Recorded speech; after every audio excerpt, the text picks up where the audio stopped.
Bismillahirrahmanirrahim. I am Muhammad Salman and I welcome you again in Professional Ethics class. Today inshallah we will cover the second part of first chapter. In our first lecture we have discussed in detail what is ethics, what is professional ethics and the components of professional ethics. In today's lectures I will give you some examples to make your concepts about professional ethics and will share you some international scenarios along with their results, and we will also discuss the citations or quotations of international organizations about professional code of ethics. So first of all, I tell you few examples of professional ethics. Let's we talk about lawyers. Lawyers are bound to a professional code of ethics that exists independently of their employment. As per the American Bar Association model rules of professional conduct, you can say lawyer shall provide competent representations to the client. We are talking about code of ethics, professional code of ethics. So competent representations means the legal knowledge, skills, thoughtfulness and preparation reasonably necessary for the representations. Another example is related with physicians. As per American Medical Association, a physician shall provide competent medical care with compassion and respect for human dignity and right. So these are the examples of professional ethics.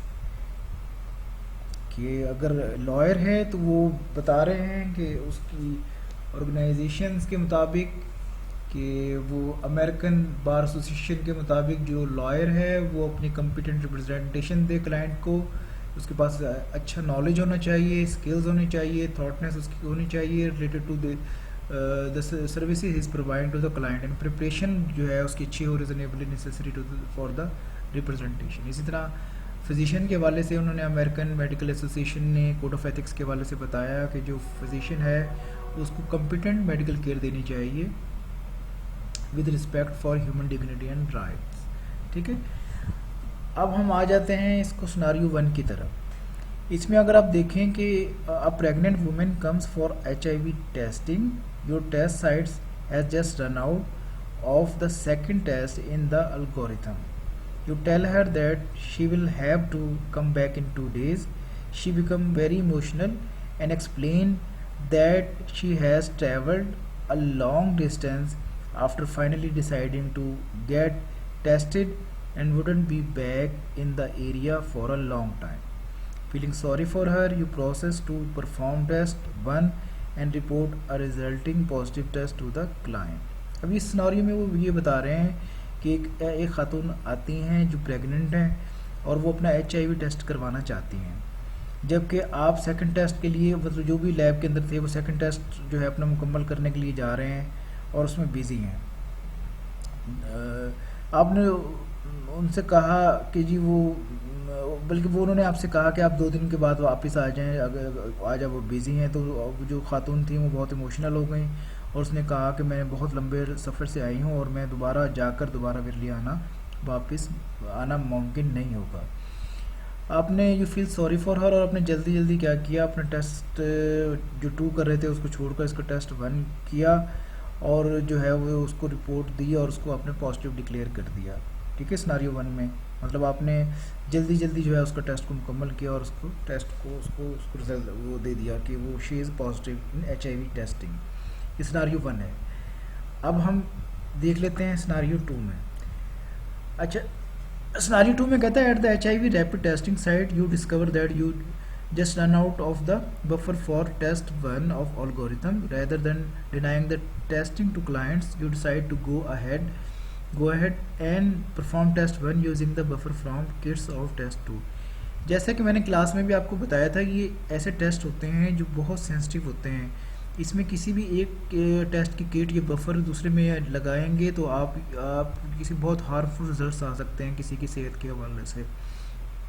तो being a professional आपने जैसे अपनी सेहत के बारे में सोचना है, ऐसे ही क्लाइंट्स के बारे में की सेहत के बारे में भी आपने ख्याल रखना है। इसमें बताता है HIV रैपिड टेस्टिंग साइट्स के हवाले से बता रहा है कि आप टेस्ट 1 में जो आप टेस्ट 1 कर रहे हैं उसका जो बफर है जो है वो ख़त्म हो रहा है, और आप जो है ना अपने क्लाइंट्स को मना करने के बजाय आपने क्या किया, उसकी टेस्टिंग के लिए जो है वो टेस्ट 2 का जो किट है ना उसका बफर जो है वहाँ से लिया और उसकी टेस्ट किट कर दी। टेस्ट लिया, टेस्ट किट से उसका जो है वो उसका टेस्ट करने के बाद आपने उसको जो है उसके रिजल्ट्स दे दिए।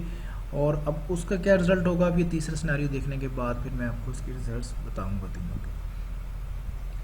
सिनेरियो थर्ड में बता रहा है 2 days Monday you discover that there are enough test devices to last through the entire week, but they will expire on Wednesday. Since resources are tight and you don't want to waste any test kits, it is only a couple of days past expiration anyway. You decide to use the test devices until the end of the week. उन्होंने कहा कि आज Monday है और आपके पास जो devices हैं वो इतनी ज़्यादा नहीं हैं जो आपने पूरे हफ्ते मतलब चलानी है, लेकिन वो एक्सपायर हो जाएंगे वेडनेसडे को ना, बुध को। अब क्या है कि आपके पास बजट नहीं है और आप क्या चाहते हैं कि आप ये पूरा हफ्ता इसको चला लें, ठीक है, ताकि आप भी हैप्पी हो जाएं और आप बॉस भी हैप्पी हो जाए और फाइनेंशियल बर्डन भी आपको ना जो है वो उठाना पड़े। तो आपने ये फैसला कर लिया कि आप ये जो टेस्ट डिवाइसेस हैं उनको पूरा week at the end of the week इसको यूज़ करेंगे। अगर आप इन तीनों सिनेरियो को देखें तो इसके रिजल्ट्स और ये कंसिक्वेंसेस क्या हो सकते हैं। A false positive HIV test, a false negative results, कि जो आपने पॉजिटिव टेस्ट उस खातून को करके दिया उसके कंसिक्वेंसेस क्या हो सकते हैं कि वो हो सकता है वो नेगेटिव हो और आपने उसको पॉजिटिव कर दिया जल्दी में, क्योंकि वो आप टेस्ट 2 कर रहे थे और वो टेस्ट 1 के लिए आपके पास आ गई और इंसिस्ट करने लगेंगे भाई आप ये मेरे लिए आप प्लीज़ कर दें, मैं बहुत दूर से आई। और इसी तरीके से जो आपने जो है वो बफर जो है किट किसी और की टेस्ट की कहीं और यूज़ कर ली तो उसका भी क्या होगा कि वो जो रिज़ल्ट्स होंगे जो है नेगेटिव आएंगे और उससे क्या हो सकता है उसकी सेहत पर बहुत ज़्यादा असर पड़ सकता है। अच्छा, now we come to the next topic, why is ethics important. Very important topic. Decisions about diagnosis, prognosis and treatment are frequently based on results and interpretation of laboratory tests. Irreversible harm may be caused by mistaken test. देखें कोई भी decision जो है ना आपके diagnosis का तशखीस जो है ना वो ट्रीटमेंट के हवाले से उसको वो किस पर बेस करती है, वो आपके लेबॉरेटरी टेस्ट की जो इंटरप्रिटेशंस आपके पास रिपोर्ट्स की सूरत में आती हैं उसके ऊपर बेस करती है। तो अगर आप एथिक्स को राइट कोड ऑफ कंडक्ट के तहत ये तमाम चीज़ें तमाम टेस्ट बहुत अच्छे अंदाज में करेंगे तो क्या होगा कि वो आपको एक राइट डायरेक्शन मिल जाएगी हेल्थ के हवाले से। आपको भी, ना सिर्फ आपको बल्कि उस पेशेंट को, उस क्लाइंट को भी आप मुतमईन कर पाएंगे। अगर ऐसा नहीं करेंगे तो इरिवर्सिबल हार्म हो सकता है, नाकाबिल तलाफ़ी जो है वो नुकसान आपको हो सकता है ये गलत टेस्ट करने का। मतलब किसी की सेहत उसकी डेथ हो सकती है, उसकी सेहत पर बहुत बुरा इफ़ेक्ट हो सकता है अगर आप उसको सही तरीके से नहीं लेंगे बल्कि कोई गलती कर लेंगे। तो एथिक्स इसलिए इम्पोर्टेंट है कि अगर आप बीइंग प्रोफेशनली आप काम करेंगे एथिक्स को सामने रखते हुए तो you will be very careful. आप कुछ हर छोटी से छोटी चीज़ को बहुत ध्यान में रखते हुए आपने उस टेस्ट को चलाना है और उसके जो एक्चुअल रिजल्ट्स हैं वो सामने लेकर आने हैं ताकि उसके हवाले से डिसीजंस लिया जा सके। तो इसलिए जो है एथिक्स का राइट कोड ऑफ कंडक्ट का बहुत ही अमल दाखिल होता है इसमें। अच्छा, नेक्स्ट स्लाइड्स में मेंटेनिंग कॉन्फिडेंशियलिटी, इसको भी हमने बहुत जो है डिटेल में डिस्कस किया था। Again I repeat it, keep all client patient information private.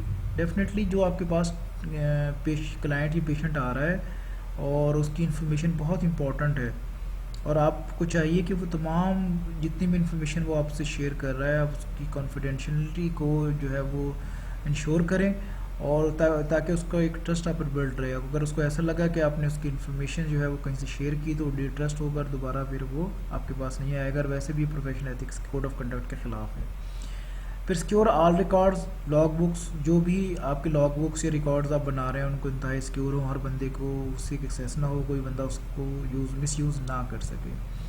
फिर restrict access to testing areas, ऐसे जो लोग हैं जो रेलिवेंट हैं आप वो उनको बिल्कुल वहाँ पर ना आने दें, क्योंकि आप देखेंगे कोई शख्स अगर आता है और उसके पास कोई जरासीम उसके हाथों पर होते हैं या उसके टांगों के ज़रिए अंदर आ जाते हैं, तो इससे भी बहुत ज़्यादा एक हार्मफुल इफ़ेक्ट्स हो सकते हैं सेहत और टेस्टिंग के हवाले से। तो आप बिल्कुल किसी को अलाउ ना करें उस एरिया के हवाले से ना। अब उसमें एक वार्निंग के हवाले से बता रहा है कि people often violate ethics not because they mean to.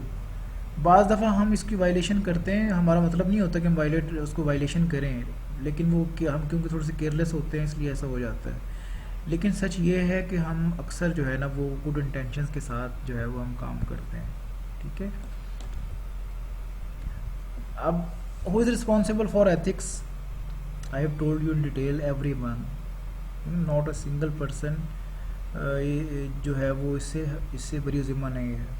Every single person include in this code of ethics. तो you can say medical laboratory technician से लेकर nurse, counsellor, clerk, secretary, general hands और drivers, all are included that, कि मतलब everyone responsible for code of conduct. अब कहते हैं how do we apply ethics to HIV rapid testing, definitely work done which we are doing, वो efficiently होना चाहिए और जो है वो उसके रिजल्ट्स जो है इंतहाई जो है वो ट्रू वे में आने चाहिए आपके। बिहेवियर ऑफ द स्टाफ बहुत इंपॉर्टेंट है, डेफिनेटली ज़ाहिर बात है कि अगर आपका स्टाफ का बिहेवियर उसके हवाले से प्रोफेशनल नहीं होगा और एथिक्स को सामने रखकर नहीं आप वो करेंगे तो उसके फिर भी रिजल्ट जो है वो अप्लाई नहीं हो सकते हैं। Behaviour of the manager, management का बिहेवियर भी बहुत इंपॉर्टेंट है इस हवाले से, तो वो हम इस हवाले से एथिक्स जो है वो हम अप्लाई कर सकते हैं।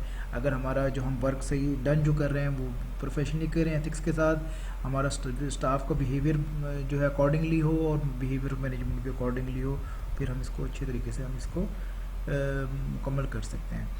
अब कोड ऑफ एथिक्स की हम बात कर लेते हैं, हम कुछ कोटेशंस ले लेते हैं। International federation of biomedical laboratory science, IFBLS के हवाले से। अब वो ये क्या कहते हैं कि maintain strict confidentiality of patient information and test results, ठीक है। पहले पॉइंट में बताते हैं कि strict confidentiality of patient information and test results को आप अच्छे ऐसे मेंटेन करें कि उसमें कोई आप कंप्रोमाइज़ ना करें, ठीक है। फिर नंबर 2 पे safe guard the dignity and privacy of patients, बहुत इंपॉर्टेंट है, ठीक है। अगर उसकी डिग्निटी और प्राइवेसी को कोई नुकसान पहुंचता है तो वो डिट्रस्ट हो जाएगा आपके पास और वो फिर दोबारा कभी भी आपके पास नहीं आएगा। Be accountable for the quality and integrity of clinical laboratory services, अगर आप हेल्थ के हवाले से सर्विसेज दे रहे हैं तो यू मस्ट बी अकाउंटेबल, लेकिन अगर आप अकाउंटेबल नहीं होंगे क्वालिटी के हवाले से एंड इंटीग्रिटी के हवाले से तो फिर क्या होगा, नेग्लिजेंस होंगी। जैसे हमने अभी एक पिछली उसमें स्लाइड्स में पढ़ा कि हम ये जानबूझकर नहीं करते लेकिन थोड़े से केयरलेस होने की वजह से ये हमसे हो जाता है, ठीक है। तो हमें क्या करना है, जब हमें पता होगा कि we are accountable for the quality and integrity, तो then we will be very careful about that. अच्छा, एक और कोटेशंस ले लेते हैं हम, American society for clinical pathology, ठीक है। उसमें पहले पॉइंट में कहता है कि treat patient and colleagues with respect, care and thoughtfulness, ठीक है। अगर आप ज़ाहिरी बात है एक पेशेंट्स जो पहले ही बेचारा बीमार है और जो है जिसको बहुत ज़्यादा एक परेशानी अपनी सेहत के हवाले से, अगर आप उसके साथ रिस्पेक्ट के साथ नहीं बात करेंगे, अपने कोलीग्स के साथ नहीं करेंगे रिस्पेक्ट के साथ, तो फिर क्या होगा कि एक इन्वायरमेंट जो है ना वो एक अजीब सा क्रिएट होना शुरू हो जाएगा। क्योंकि रिस्पेक्ट के हवाले से मैंने जैसे पहले भी आपको अक्सर बताया पे एंड गेन है, अब जितनी ज़्यादा रिस्पेक्ट दूसरों को देंगे लोग उतने ही ज़्यादा आपसे रिस्पेक्ट भी आपको देंगे और आप पर ट्रस्ट भी करेंगे। और perform duties in an accurate, precise, timely and responsible manner. लेकिन जब हमने ड्यूटीज़ करनी है बीइंग अ प्रोफेशनल तो वो एक्यूरेट होनी चाहिए, प्रिसाइज होनी चाहिए, टाइमली हम ड्यूटी को करें और रिस्पॉन्सिबल मैनर में करें, तो हमारे ये ऑटोमेटिकली कोड ऑफ एथिक्स जो है वो ठीक होते जाएंगे। Safeguard patients information as confidential, पहले भी हमने पढ़ा, ये भी कह रहे हैं कि से अब you are working as safeguard about patient information, ठीक है, within the limits of the law. फिर जनाब आ जाता है prudently use laboratory resources. Prudently कहते हैं वाज़े तौर पर जो है वो आप लेबॉर्ट्री रिसोर्सेज को आप जो है वो यूज़ करें, ठीक है, ताकि वो आपके रिजल्ट्स के मुताबिक आपके सामने आते जाएं, ठीक है जी। ये एक ग्लोसरी मैंने आपके लिए बनाई है जिसको हम लुगत कहते हैं। इसमें जो इम्पोर्टेंट वर्ड्स यूज़ हुए हैं उनको मैंने उनकी मीनिंग्स आपको इंग्लिश में बताए हैं, तो ये आपके लिए बड़ी हेल्पफुल रहेंगे कि जहाँ पर आपको कोई चीज़ समझ नहीं आएगी तो आप अगर इसमें देखें, जिस तरह वोकेशन है, वोकेशन किसे कहते हैं, प्रोफेशन को कहते हैं, strong feeling of suitability for a particular career और ऑक्यूपेशन। इनकम्पास किसे कहते हैं, surround and have a hold within. Consequence कहते हैं result of effect, typically one that in unwelcome और अनप्लेजेंट। अनप्लेटेबल कहते हैं difficult to put up with और एक्सेप्ट। रेंडरिंग कहते हैं performance of free piece of music और drama. और इंटीग्रिटी कहते हैं the quality of being honest and having strong moral principle. तो की मैसेज क्या है जी इसका की मैसेज ये है कि ethical issues are important, we must constantly remind ourselves of the code of conduct and ensure we do the right thing। ये बहुत इंपॉर्टेंट होते हैं एथिक्स इश्यूज, ठीक है, तो हमें क्या करना चाहिए, अपने जहन में रखना चाहिए, और कोड ऑफ कंडक्ट को हमें इंश्योर करना चाहिए कि क्या हम उसको ठीक तरीके से इम्प्लीमेंट कर रहे हैं या नहीं कर पा रहे। Ethical issues are often hard to deal with because they create dilemmas, ठीक है। एथिकल इश्यूज जो होते हैं ना वो बाज़ दफ़ा हार्ड मुश्किल हो जाते हैं। जिस तरह देखें ना, हम ऑनेस्टी की बात करते हैं, हम जो है वो कॉन्फिडेंशियलिटी की बात करते हैं, ठीक है, हम इंटीग्रिटी की बात करते हैं, तो हमें ये सारे ना समटाइम डिलेमास लगते हैं, एक ख्याली मतलब वो लगते हैं, लेकिन बेसिकली ये हकीकत है और हमें इसको फॉलो करना है, ठीक है। Peoples often violate ethics not because they mean to, वो जैसे हमने अभी ये लास्ट टाइम भी पढ़ा स्लाइड्स के अंदर कि लोग वायलेट करते हैं लेकिन वो उनका मतलब ही नहीं, वायलेशन नहीं होता, लेकिन वो केयरलेस होते हैं। लेकिन सच ये है कि they some time act with good intentions, कि वो सम टाइम जो है वो गुड इंटेंशन से भी काम करते हैं, ठीक है। तो ये हमारा आज जो है वो सेकंड पार्ट हमने इसको कंप्लीट कर लिया है। इसको डिटेल में आई होप कि आप लोग इसको जो है वो पढ़ लेंगे, और कमिंग क्लास के अंदर I will take the question answers of this lecture, and हम कमिंग जो है वीक के अंदर इंशाल्लाह ताला I will take a quiz. So every questions, every topic is very important in this chapter, तो as per your examination point of view, तो I hope you will concentrate on this chapter, and before starting our Monday's lecture you will be prepared, and I hope you will have questions to ask me, and you, as you know, I always appreciate to the students who will ask me questions again and again. So take care of yours. Allah Hafiz.